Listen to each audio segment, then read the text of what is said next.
These are daily affirmations you can speak over yourself from the book You Are a Badass by Jen Sincero. Chapter 1. My subconscious beliefs are running my life. I accept this fully, not as a reason to feel victimized, but as the most empowering information available to me. Because it means that if I change the programming, I change the results. The programmer is me. I start now.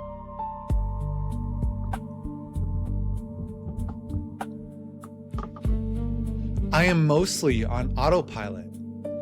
My conscious mind makes far fewer decisions than I think it does. The decisions are made by subconscious patterns that were formed before I was old enough to evaluate them. I am evaluating them now, and I am choosing differently. I do not blame my past for my present. I use my past to understand my present, and I use my present to build a different future. That is the entire practice. I begin it every morning.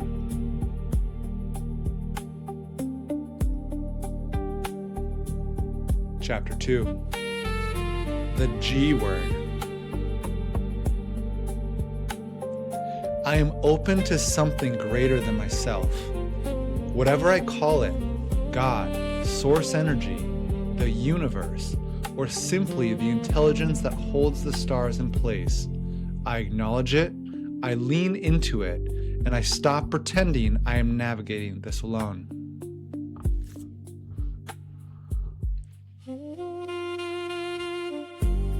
Source energy is not somewhere else waiting to be found. It is the substance of everything that exists, including me. I am made of it. It is available to me in every moment. I access it by quieting the noise long enough to remember it is there.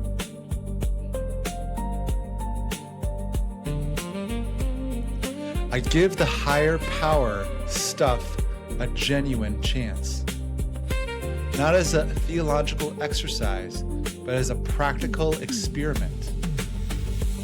What if everything I want is available to me through a connection I have been too skeptical or too busy to cultivate? I cultivate it.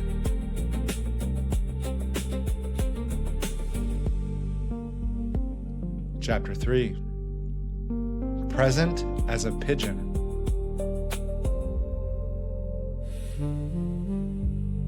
I am here, right now, in this moment, not reviewing yesterday's mistakes or rehearsing tomorrow's worries.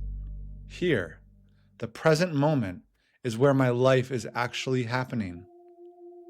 It is the only place where I have any real power. I show up for it. I stop living in the drama of my thoughts, and I start living in the reality of my life. The suffering I have been carrying is almost entirely manufactured in my mind by stories I have been telling about what things mean. I challenge those stories.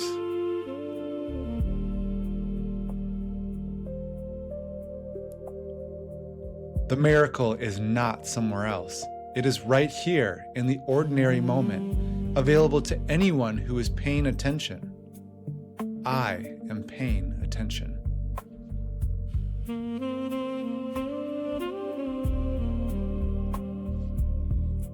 Chapter 4.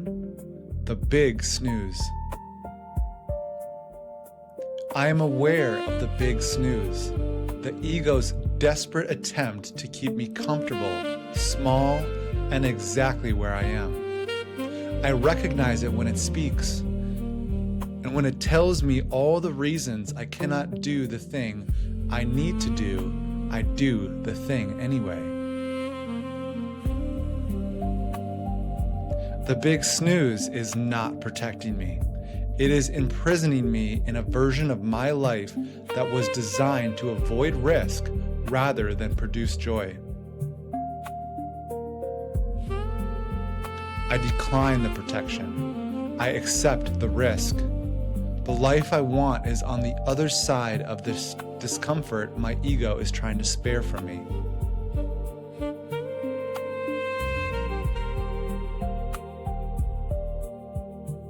Every time I choose growth over comfort, I weaken the big snooze and strengthen the real self. Every time I play it safe when I know I should step forward, I do the opposite. I choose growth every single time.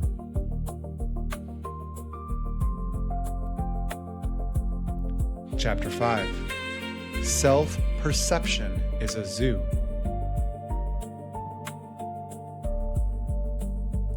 My self-perception has been shaped by things that had nothing to do with my actual worth.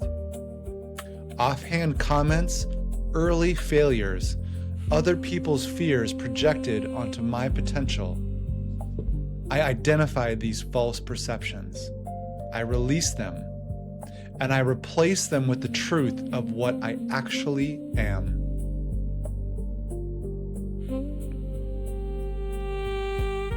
I am not the story the world told about me when I was too young to object. I am the person I am choosing to become right now, in this moment, with every decision I make. That person is capable of far more than the old story suggested.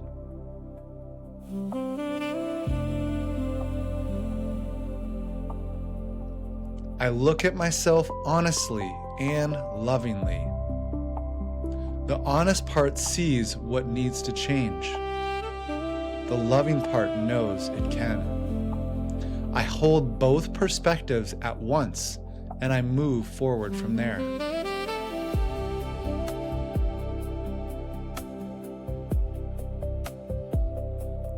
Chapter 6. Love the one you is. I love myself.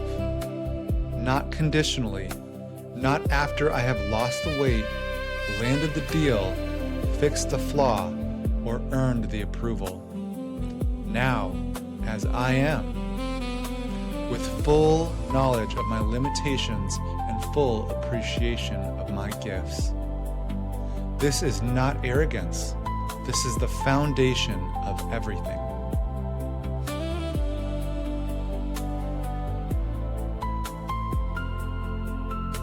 Self-love is not selfish. It is the most productive thing I can do. A person who genuinely loves themselves does better work, builds better relationships, takes better care of others, and shows up with more energy and more generosity than a person who is constantly criticizing themselves. I love myself and I produce accordingly.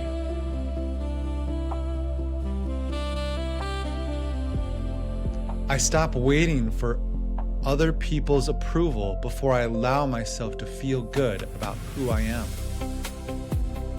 I am the final authority on my own worth. I exercise that authority today.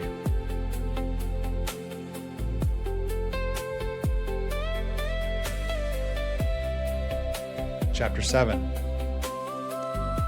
I know you are, but what am I? What other people think about me has nothing to do with me and everything to do with them. Their opinions of me are projections of their own beliefs, fears, and experiences. I stop letting those projections determine how I feel about myself.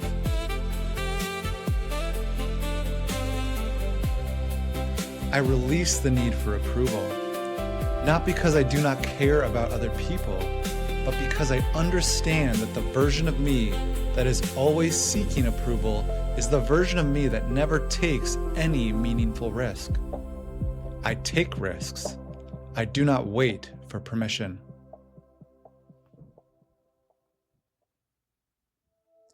I am not responsible for how other people choose to see me. I am responsible for how I choose to see myself. I make that choice deliberately, and I protect it fiercely.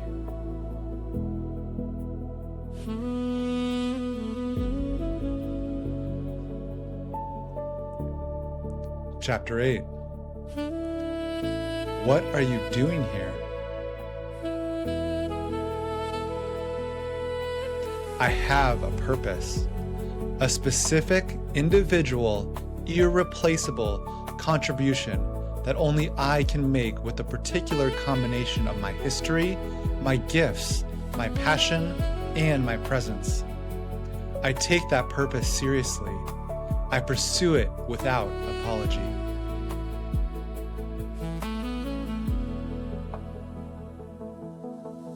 I do not wait until I know exactly what my purpose is before I start moving toward it. I start moving. The path reveals itself to the person who is walking, not the one who is waiting at the trailhead for the map.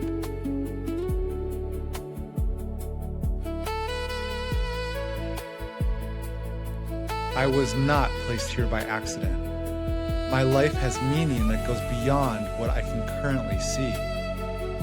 I show up for it fully, even when I cannot see the whole picture, because showing up fully is how the picture comes into focus.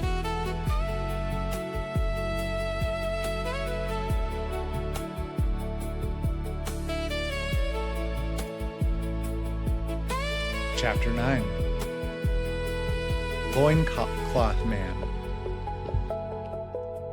I choose my role models carefully. I surround myself physically and mentally with people who are doing the things I want to do, being the things I want to be, and living the lives I want to live. Their existence is proof of what is possible.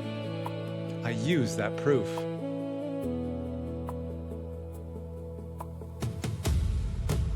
I stop spending the majority of my time with people who reinforce my smallness.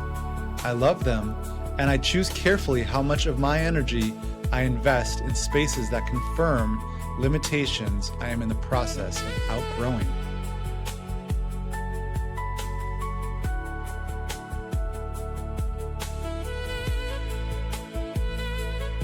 I seek out the people who are further along than I am, and I learn from them shamelessly. Mentorship, example, proximity to excellence. These are all force multipliers. I use every one of them.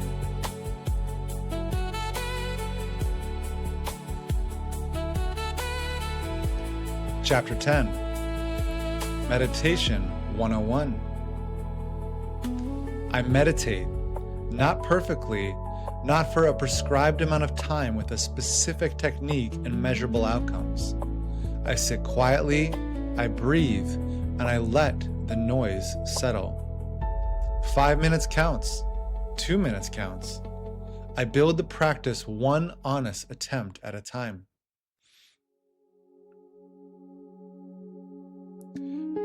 Meditation is the practice of connecting to the part of me that exists beneath the noise. It is not addition, it is subtraction. Removing the static long enough to hear the signal that was always there. I listen for it daily.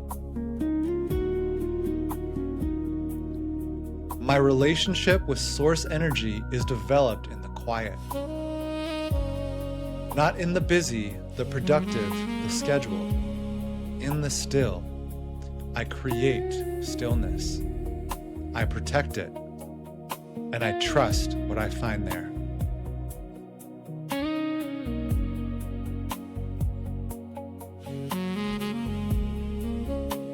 Chapter 11. Your brain is your bitch. I am the boss of my mind. My thoughts do not happen to me.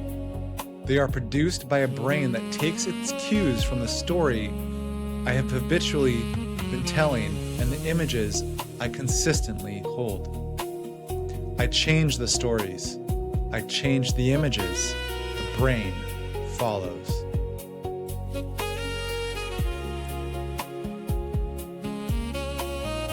I choose my thoughts with the understanding that they are seeds, not decorations, seeds. What I plant with enough repetition and emotional intensity will grow into the reality I am living. I plant what I want to harvest.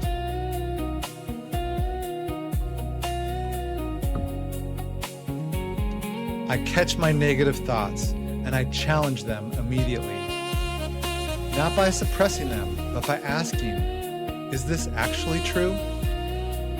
Can I know this for certain? What would be true if I choose to believe the opposite? The answer changes everything.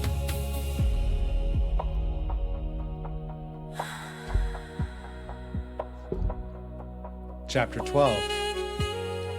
Lead with your crotch. I lead with desire. I stop leading with logic and fear and practicality and the opinions of people who are not living my life. I start with what I genuinely, deeply, undeniably want, and I let that desire be the compass.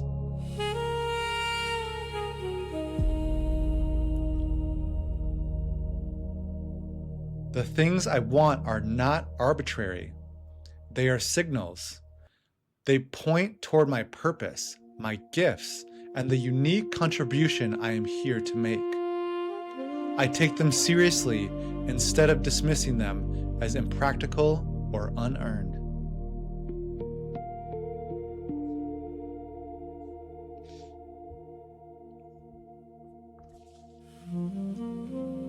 I stop talking myself out of what I want before I have even tried to get it. The voice that says, "You can't have that," is the big snooze in a new costume. I recognize it. I ignore it. I go after the thing anyway.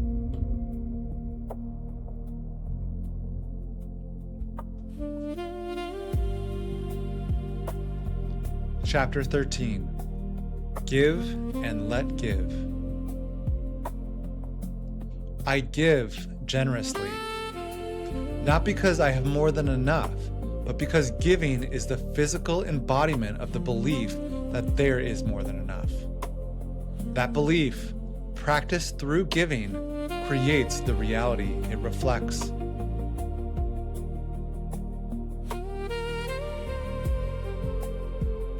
I receive graciously.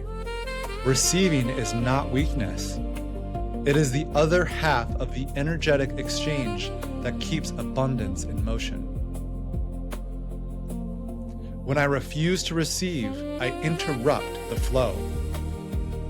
I receive fully, gratefully, and without guilt.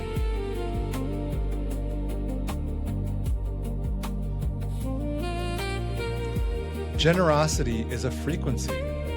The more I tune to it, through giving time, money, encouragement, attention, and presence, the more I attract its equivalent.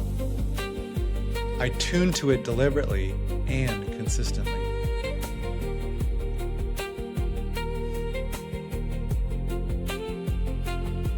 Chapter 14.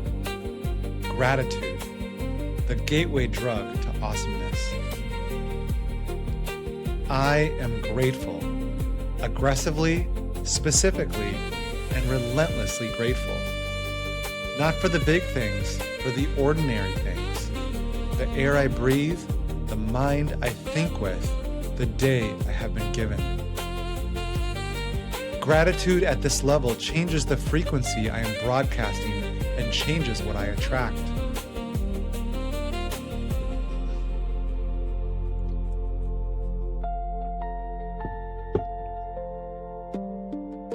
Gratitude is not what I do when things go well.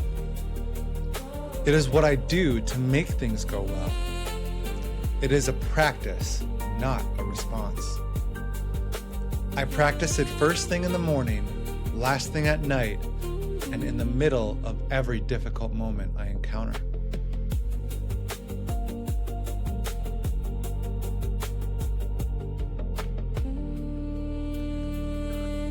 What I appreciate appreciates. This is not mysticism. It is the practical observation that the things I pay positive attention to grow, improve, and multiply in my experience. I pay positive attention on purpose.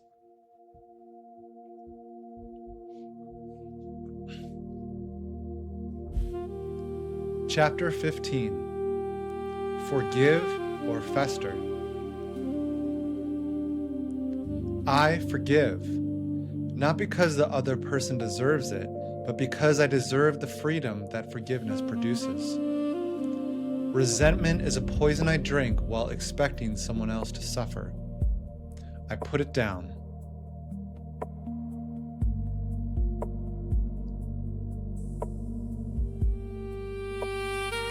I forgive myself first and most ferociously. The self-judgment I carry is the heaviest weight in my life. I set it down. I made mistakes. I am making amends where I can. And I'm moving forward as the person who learned from them, not the person who is still being punished for them.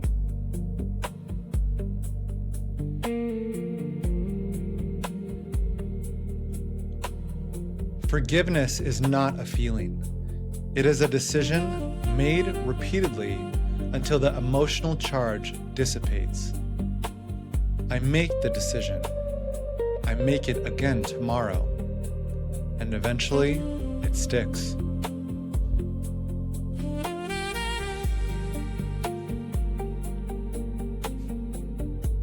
Chapter 16. Loosen your bone, Wilma. I release my attachment to how things have to go.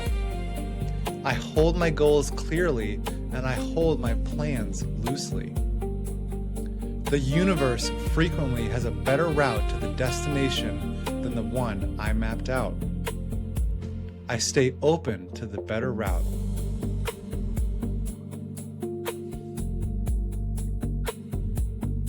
I stop white-knuckling my life.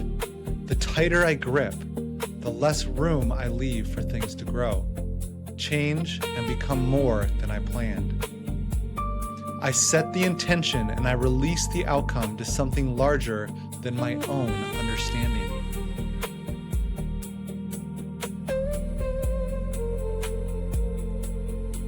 Flexibility is strength. The ability to adapt without abandoning the goal is one of the most valuable skills a person can develop. I develop it.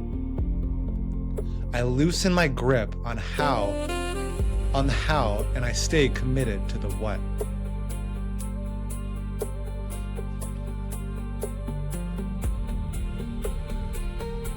Chapter 17. It's so easy once you figure out it isn't hard.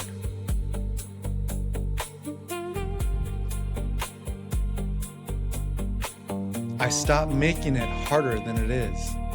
Most of the obstacles between me and the life I want exist in my mind, not in reality. I test that by taking action. Action reveals which obstacles are real and which ones were the stories. Most of them are stories. I have what it takes. I always have. The evidence that I lacked what it takes was never evidence. It was the big snooze running interference. I am done running interference on myself.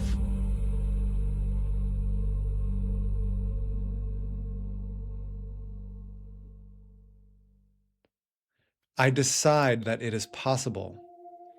That single decision, the genuine embodied decision that what I want is actually available to me, is the first step that makes every subsequent step possible. I make the decision now.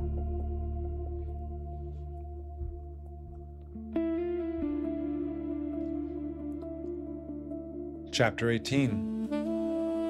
Procrastination, perfection, and a Polish beer garden.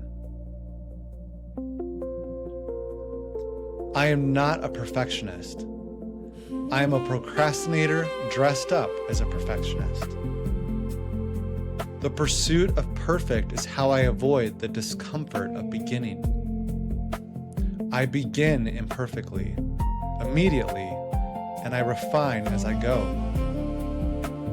Done is better than perfect every single time.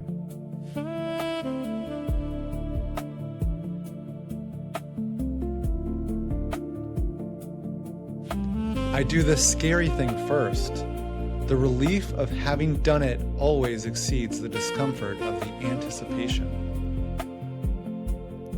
I use this knowledge to stop letting dread accumulate and start building the evidence that I can handle more than I thought.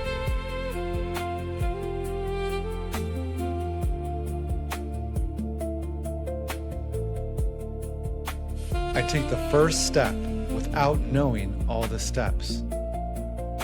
The full staircase is not required to be visible before I lift my foot. I lift it now. The next step appears when I need it. I trust the process enough to begin.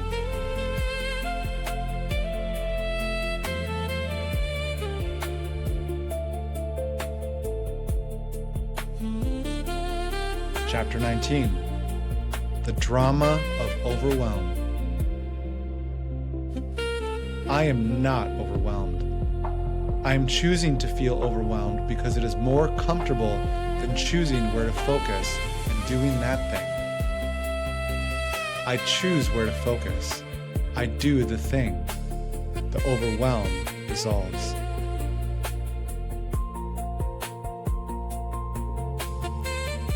I simplify.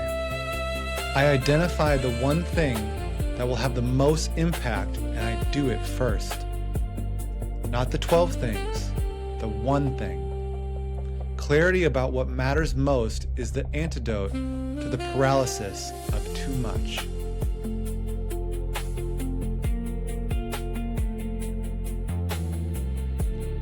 Overwhelm is a signal, not a verdict. It signals that I am trying to hold too many things in my head simultaneously. I write them down, I prioritize, and I return to the present moment with one clear action.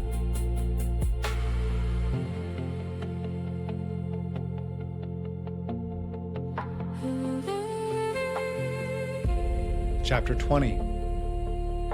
Fear is for suckers. Fear is not a stop sign. It is a signal that something matters. The things I am most afraid of are almost always the things most worth doing.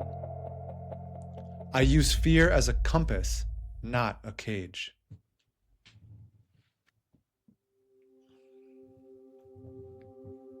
I do it afraid.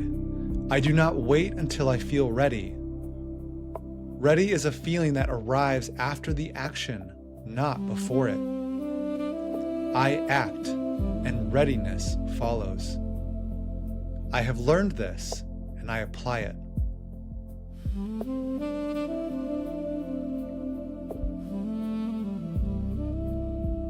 The worst case scenario is almost never as bad as the fear makes it feel. And the cost of never trying is always worse than the cost of failing. I try. I fail when necessary. I learn. I try again.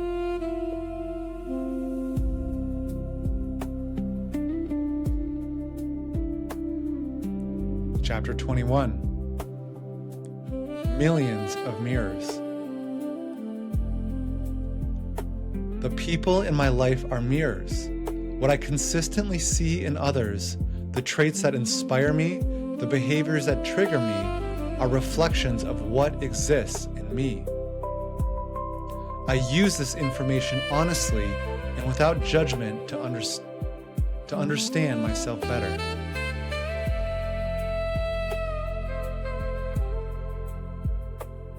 I stop blaming other people for the conditions of my life. The circumstances I find myself in are the product of my choices, my beliefs, and the energy I have been broadcasting. I change the choices, the beliefs, and the energy. The circumstances change.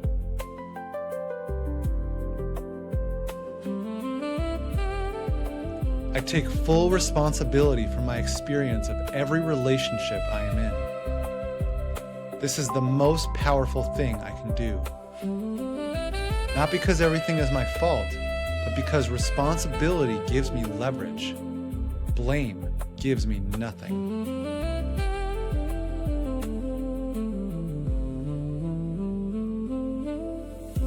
Chapter 22. Seeing is believing. I visualize the life I want with specificity and emotional intensity. I see it, I feel it, I inhabit it in my mind before it exists in my world. The subconscious mind cannot distinguish between a vividly imagined experience and a real one. I use this deliberately.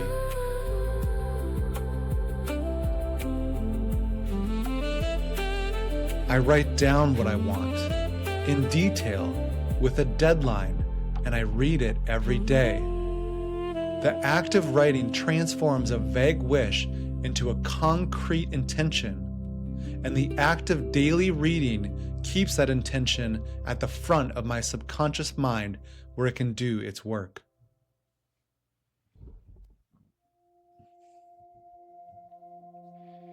I act as if. I make decisions, carry myself, and speak about my future as if it is already taking shape. Because it is. The moment I decide and begin moving, it is already in motion. I move accordingly.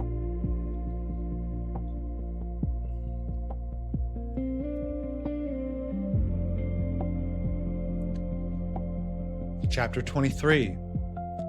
The Almighty Decision.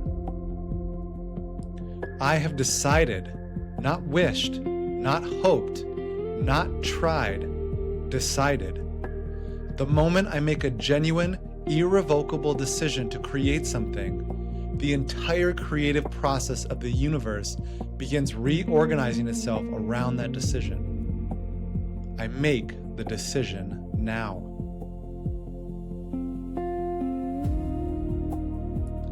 The decision is the door. Everything else, the plan, the resources, the opportunities, the guidance, becomes available on the other side of the decision, not before. I stop waiting for the resources to appear before I decide. I decide and the resources appear.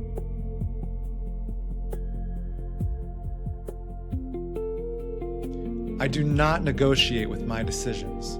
I make them, I commit to them, and I act on them until they produce results or until the evidence clearly requires a course correction. Half commitment produces nothing. I commit fully.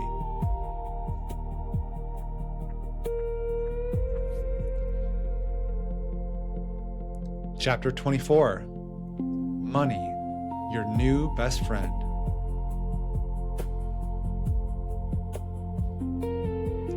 I have a healthy relationship with money. I do not resent it, fear it, or believe I am unworthy of it. Money is energy. It flows toward people who value it, manage it responsibly, and use it in alignment with their purpose. I am that person. I release every limiting belief I carry about money. Every story that says wealth is for other people, the wanting money is greedy, that financial abundance is incompatible with spiritual depth. These are lies I inherited. I return them.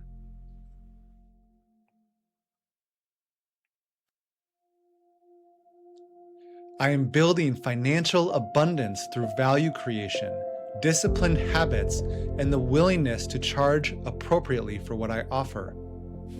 I stop undercharging, overgiving, and sabotaging my own financial growth out of misplaced humility.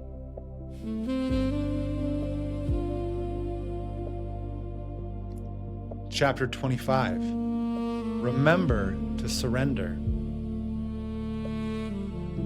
I surrender, not to defeat, to partnership. I do my part, all of it, completely, with full effort, and I release the outcome to something larger than my individual planning. That release is not passivity, it is trust. And trust is the ingredient that transforms effort into results.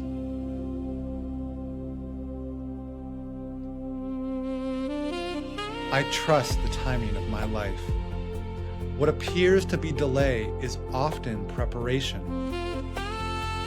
What looks like a closed door often forces me toward the door that was actually mine.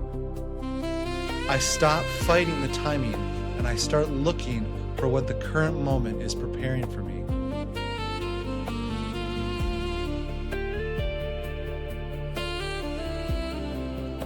I let go of my grip on how things have to look.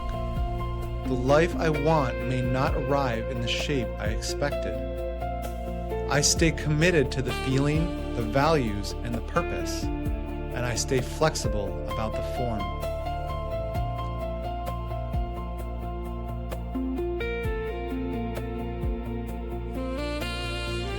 Chapter 26. Doing versus spewing. I do the work. I do not talk about the work, plan the work, research the work, or explain why the work is hard. I do the work. The doing is the only thing that produces results. Everything else is warming up.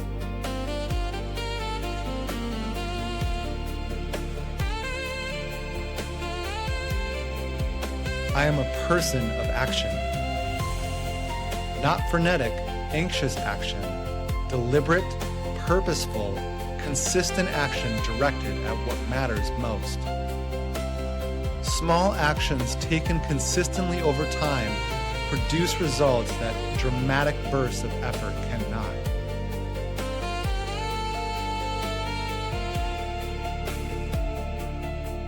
I hold myself accountable to my stated intentions. When I say I'm going to do something, I do it. Or I change what I said. But I do not live in the gap between my words and my actions. That gap is where integrity goes to die.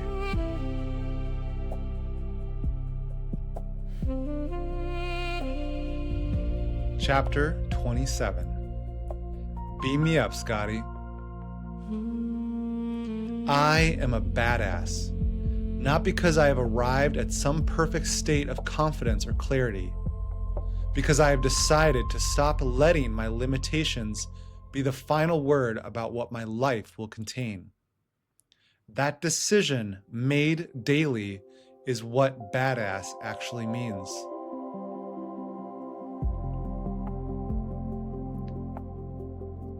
I am here to experience the full range of what this extraordinary, improbable, unrepeatable life has to offer. I stop shrinking it down to the size of my fears, and I start expanding it to the size of my actual desire.